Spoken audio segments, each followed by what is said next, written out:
Энэ бол томууд өст өвчин одоо идэвхжилтэй үедээ байгаа. За ингээд томоогийн халдвар авсан одоо 0-оос 6 нас хүртэлх хүүхдүүдийн аав ээж эмээ өвгийн аль нэг нь хэрвээ төрийн ажил хийж байгаа бол цалинтай 5 хоногийн чөлөө авах энэ одоо шийдвэр гаргалаа.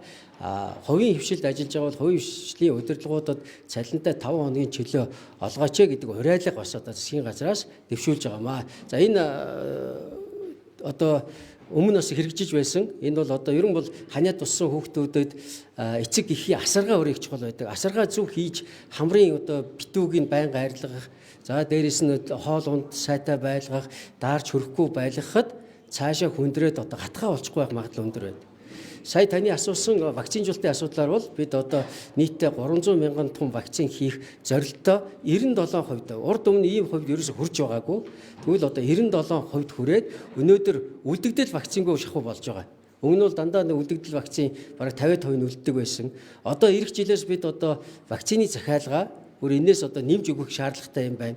Тухайлх юм бол бид одоо 0-оос 6 сартаагаас 6 нас хүртэлх хүүхдүүдийг нийтдээ бараг 300 мянга гаруй байдаг бол бид ердөө нэг 45% сая хамруулж байгаа шүү дээ.